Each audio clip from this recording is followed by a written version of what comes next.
sent to a mysterious remote island in the middle of the ocean. These humans have somehow evolved into a new race of people known as the Talented.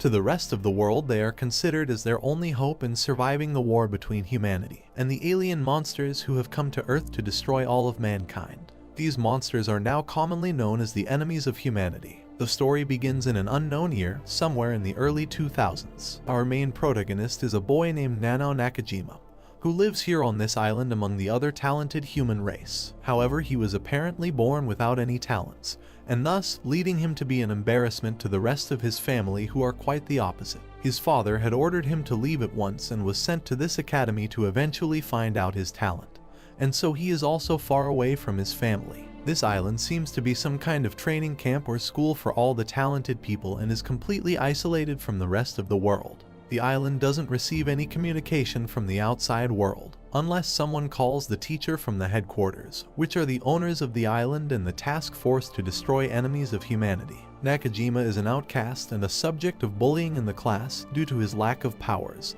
and gets picked on by his peers. One day the teacher introduces two new students to the class, the first being a boy called Kailia Onodira. After a crybaby big mouth named Iijima Mogo, the class brute demands Kailia to reveal what his talent is, but the teacher interrupts him and tells Mogo that his talent remains a secret. This makes Nakajima suspect that he must be very powerful, as those who like to keep their talents a secret normally have the best abilities in the class. After, a pink-haired girl walks in with a bubbly personality and introduces herself as Nana. She doesn't keep anything a secret at all, and immediately tells the other students what her power is, which is mind reading. But not only can she read minds, but she can also dig deep into people's mind and look at their past experiences and memories they had from a very long time ago. She explains how she's always listening to people's inner voices and likes to help those when they are overthinking too much. The teacher tells her to sit at the back of the class, and this happens to be the seat next to Nakajima. She immediately discovers through Nakajima's mind about the rest of the class looking down on him, as that's all he thinks about. He gets nervous when a beautiful girl like Nana sits down next to him,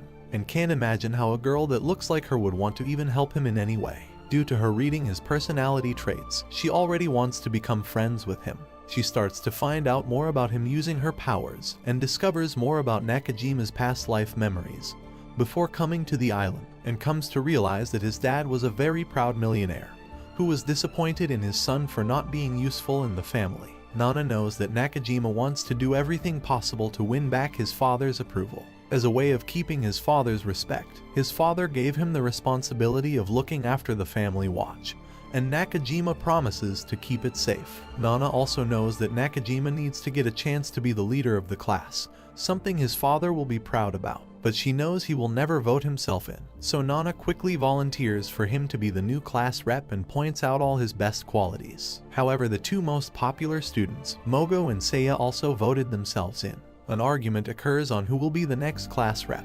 At this moment, Kailia begins to stop all the arguing, and proposes a duel match between the three to settle it instead. After school, Nana follows Nakajima home and asks if he would show her around the island, as she still feels very new to everything. As Nakajima walks her around, they talk about their past lives before coming to the island. And while talking, Nana nearly fell down, but Nakajima quickly saves her. She tells him that she felt some sort of entity push her away, and they both think it might be one of the enemies of humanity. Later at night, they're both walking back to their dormitories, and Nana brings up Nakajima's relationship with his father. This annoyed him, as they are his personal and private memories that he doesn't want to discuss with anyone. However, she continues to try and understand how he feels, but he gets upset with Nana for bringing up things that are personal to him. She still doesn't understand why it was a problem for her picking him to be the class rep, since that way he can finally prove his leading abilities to his father, which is all he ever wanted. But Nakajima tells Nana that voting him in is pointless,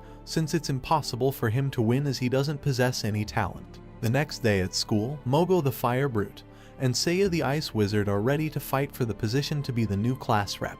They enter the battlefield and use a series of attacks against one another, until Seiya uses ice magic to freeze his legs and wins against Mogo.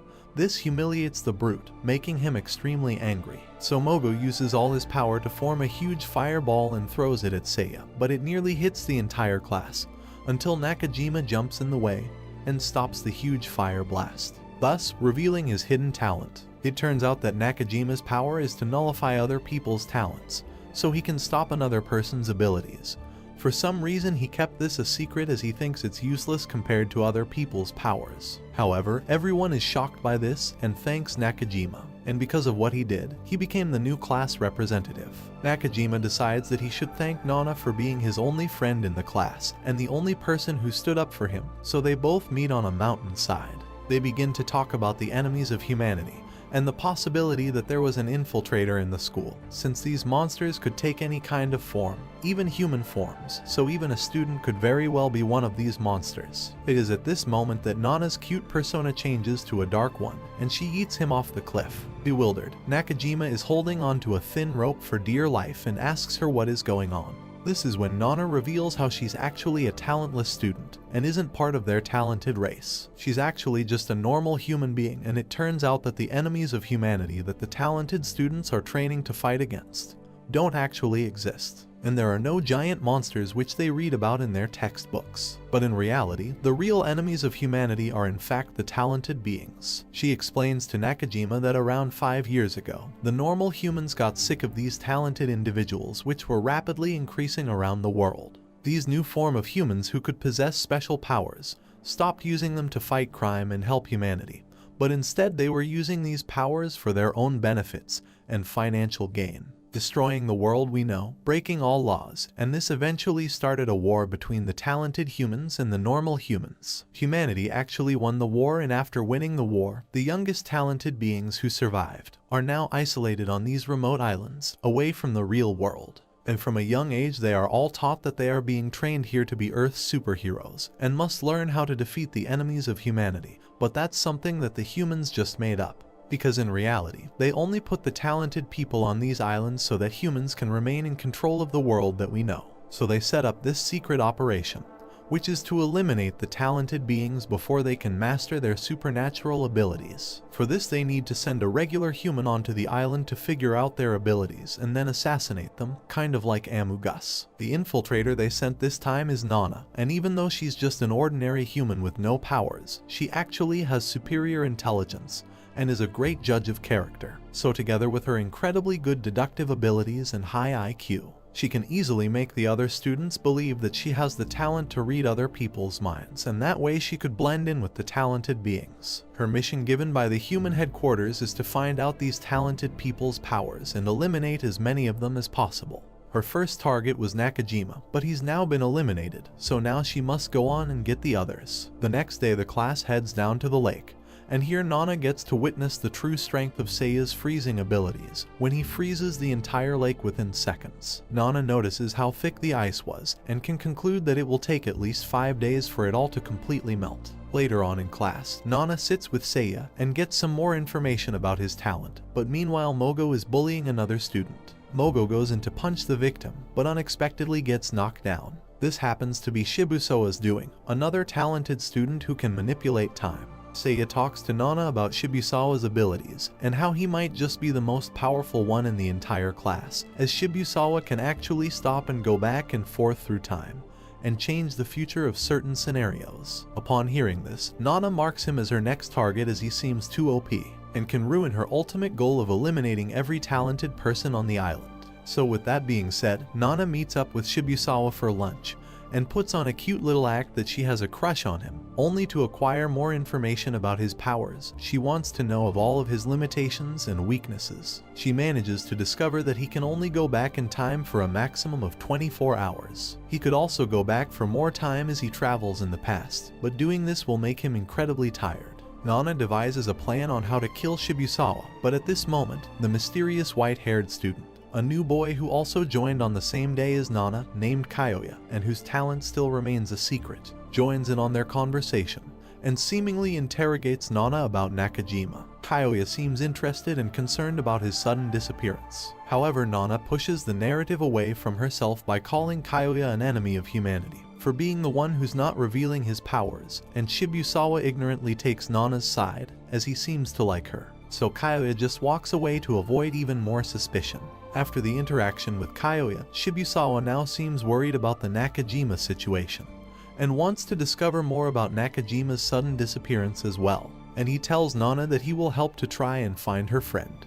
however not knowing that this will lead to his ultimate demise, as Nana was able to send him to the exact moment in time when the lake was just being frozen by Seiya, and thus trapping him under the lake, which will be frozen for at least 5 days. So say goodbye to my man Shibusawa. Nana has now eliminated 2 targets, but her only problem was the new boy Kyoya, who's already starting to suspect Nana, and already has some kind of idea of what's going on here. It turns out that they might be the same in some ways, or he might be even smarter, but she still needs to find out his real talent. So she takes it upon herself to do any means necessary to reveal Kyoya's powers so that she can figure out a way to dispose of him as soon as possible.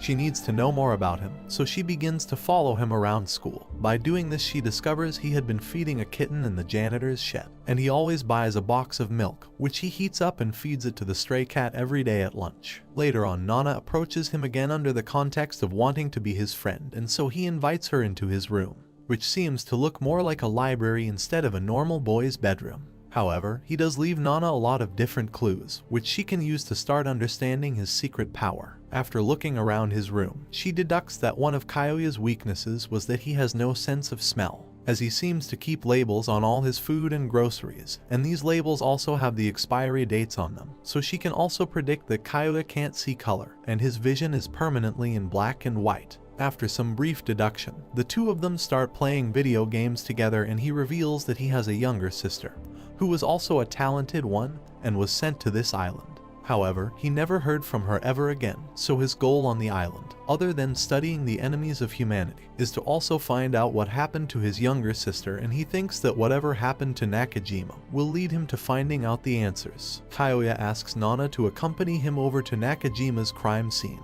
and also interrogates her once again.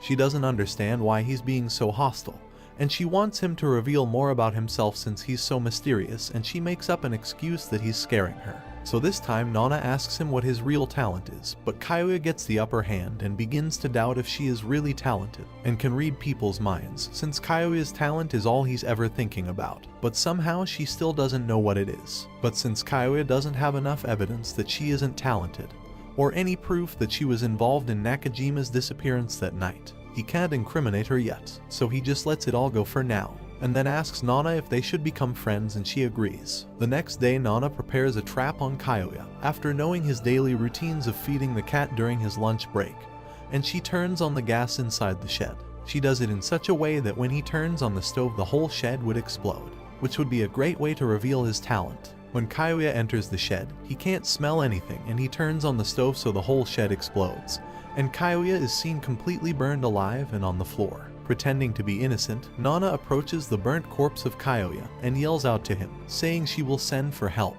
But to her surprise, a half-dead Kyoya grabs Nana's leg, which finally reveals his power, which is immortality. So no matter what anyone tries to do to him, killing him is impossible, and because she was the first to arrive to the scene, he now thinks she's the enemy of humanity. But right after, Kyoya admits he took things way too far, and he calms down and now has a different mindset, and thinks maybe Nana is really only trying to help him, and he comes back to realization, then apologizes to Nana and says he hopes they can still be friends for now. Nana can't have Kyoya thinking of her as the main culprit, so she devises a plan to remove herself from suspicion. Later on that day, Nana ends up meeting a kind-hearted girl called Michiru, who's a somewhat clumsy girl, but she's way too kind of a person. Her ability consists of healing anyone right on the spot, just by simply using her saliva. She gets closer with Michiru by helping her with the class bullies, and they become really good friends. However, she only does this as she needs Michiru for her next plan. During the night, Nana decides to stab her own back. After, Michiru screams loudly,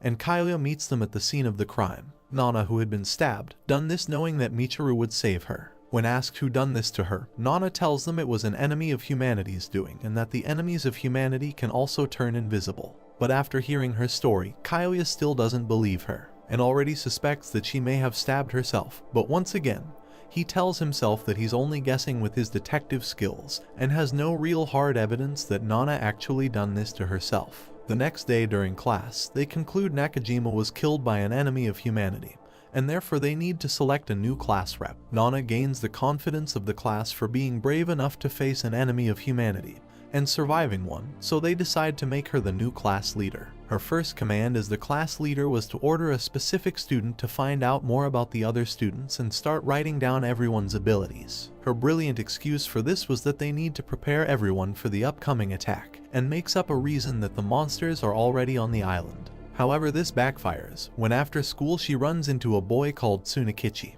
who shows her a photo of what's about to happen to them in the next few hours. He reveals how he has the power to see into the future and asks Nana to explain herself. He tells Nana that his photographs are from the future, and while he's dreaming, photos are being captured into 5 photographs at a time.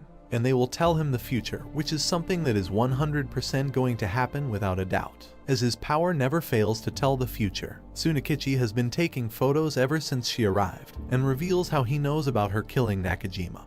And he also knows about her trapping Shibusawa, the teleport time travel boy, under the lake. So now, knowing that he's going to be killed by Nana next, he decides to blackmail her by saying he is going to tell the others about her being the real enemy of humanity. However, in exchange for his silence, he asks if she will be his girlfriend, and then takes her back to his room. He makes her give him a massage and spend the night with him. At that moment, she observes how his power works within the photos as he's dreaming, and she finds one picture that she doesn't want him to see, so she hides it away. The next day, when Tsunakichi wakes up, he realizes there are only 4 photos here, so one photograph is missing, since he can only take a maximum of 5 photos at a time, something that Nana didn't know about, and he blames her for taking it. He finds the photo in Nana's pocket, and the photo in question revealed how Tsunakichi actually won the fight between him and Nana stole the photo because she wanted him to feel like she was the one with all the power to get the upper hand on him. He tells her that no matter what, everything will happen exactly as he predicted in the photos. So the next day at 10 p.m., they both meet at the rendezvous in the shed. This is the exact time the photo took place, and to change the fate of the photos, she had some poisonous needles in her back pocket and threw them on the floor 5 minutes before he arrived. She then grabs the rope and everything happens as they did in the photos, but when he is about to take advantage of her, she falls on the floor directly next to the needles and uses them to attack Tsunakichi. After he's dying, she reveals that she hid the real 5th picture, and it turns out that the image in which she seemed like she was dead wasn't actually real, but it was a photo that had been taken by Nana herself, and she hid it on her as she knew he would find it, and then think that that's what really happened. She simply used a fake photo in order to deceive Tsunakichi, and the real photo that he took in his dreams was actually him dead on the floor, with Kyoya bursting through the door, which is going to happen any second now. Kyoya explains that he found out about them being together because Tsunakichi had been going around telling everyone that Nana was now his girlfriend, and he was acting very strange. Michiru thought Nana might have been in trouble, and this aroused Kyoya's interest, and together they inspected Tsunakichi's room. In there they found the photo of Nana, dead on the floor with Tsunakichi standing over her, and that's how they knew about the location they would be at, since Kyoya recognized the PE shed. Later on, Kyoya finds Nana back in Tsunakichi's room after he had passed away, so he confronts Nana about Tsunakichi's powers, as Kyoya knows that whatever happens in Tsunakichi's photos will 100% always come true, something that Tsunakichi constantly bragged about. But somehow, Nana is still alive. All of this led to Kyoya deducting that the photo was in fact a fake one, and had maybe been taken by Nana herself,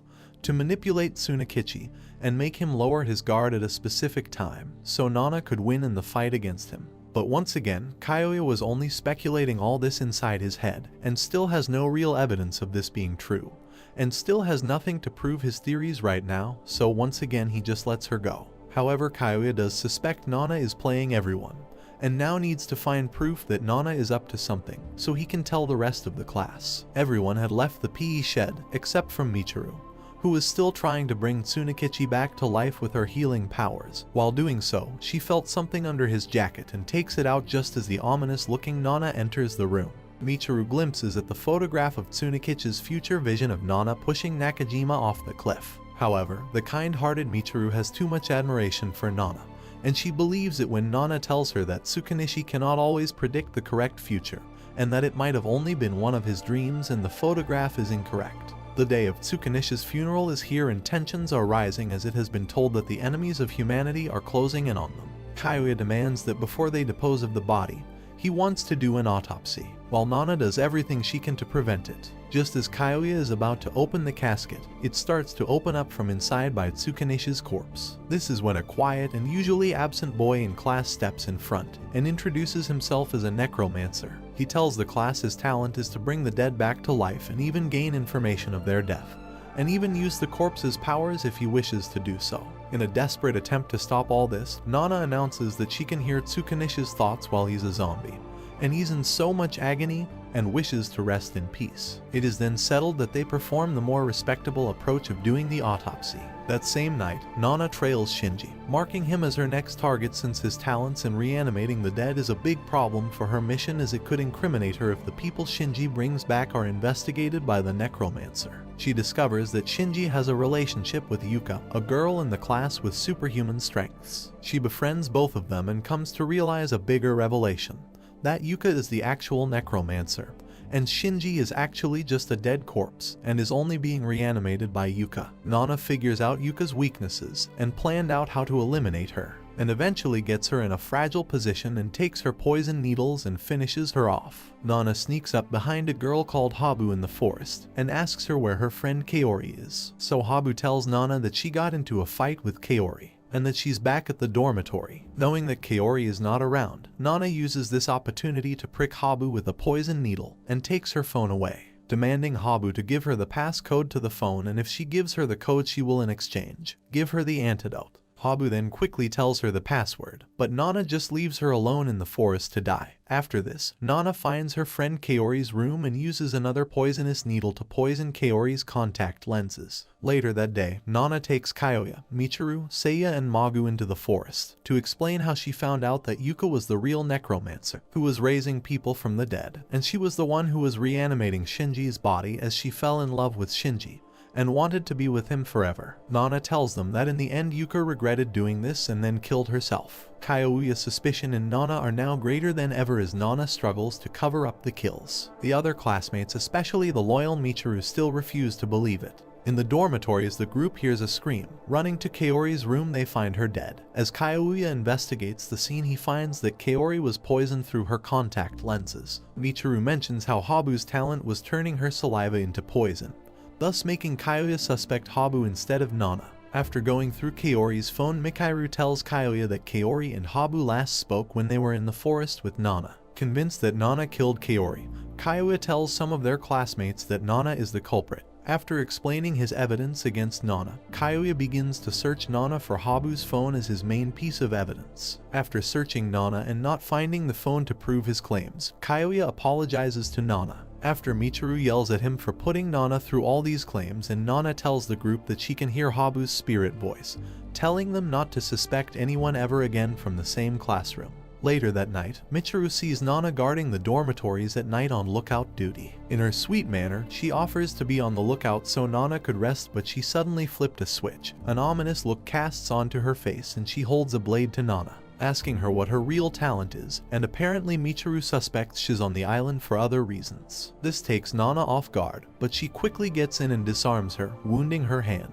The next day, Nana takes Michiru to the cliff to confront her, knowing that that person isn't actually Michiru because she bandaged up her hand wound instead of just healing it with her power. Then right after, Michiru shape shifts into a man who introduces himself as Jin, and tells Nana that he used to go to this school. After, he takes Nana to his secret cave and Jin offers Nana a coffee as he makes himself a cup. Jin reveals that he's actually been acting as the cat that Kyoya has been feeding during lunch, and that 5 years ago his classmates were at war with one another. However, Nana slips poison into the drink, making Jin drop dead, or so Nana thought. Dialing her phone to call the committee to report about Jin's death, Kyoya grabs a hold of her phone, who then transforms to Michiru and also Seiya, as Nana realizes with horror that Jin can copy not only the appearance but also the powers of whoever he wants on the spot. But Nana runs to escape the cave, so Jin shape shifts into Mogo and throws a massive fireball to stop her. After stopping Nana, she falls down and is nearly knocked out. After, Jin goes on to ask Nana about her family situation as a way to build trust with her, and Nana opens up a bit more to Jin and tells him about her parents dying as a talented person came into their house one night and robbed the place, and also killed her parents. After the talk, Gene tells Nana he actually likes her, and he knows how it feels to be in her position, as he also eliminated everyone on the island many years back, and ever since then he hides in the cave. After, Gene warns Nana to be careful and lets her know that she might not be the only murderer on this island, as Gene has been investigating other students' intentions other than her. After, Nana wakes up in the real Michiru's bed with her back fully healed. The sweet-hearted nature of Michiru affects Nana to open up about her past, talking about her parents' death, which left Nana as an orphan at a very young age. After opening up, Nana looks closely and analyzes Michiru, as she seems to be overly nice to her, and thinks Michiru is secretly trying to investigate her. She comes to realize that Michiru must also have a dark side like everyone else does. Nana knows that she has to finish her off one day, but right now she can't seem to find any reason to do so, so she lets her go. At Yuka's, Shinji, and Kiori's funeral, Kyoya requests to the teacher to let him talk to the higher-ups the next time they call the school, so he can explain everything that's going on.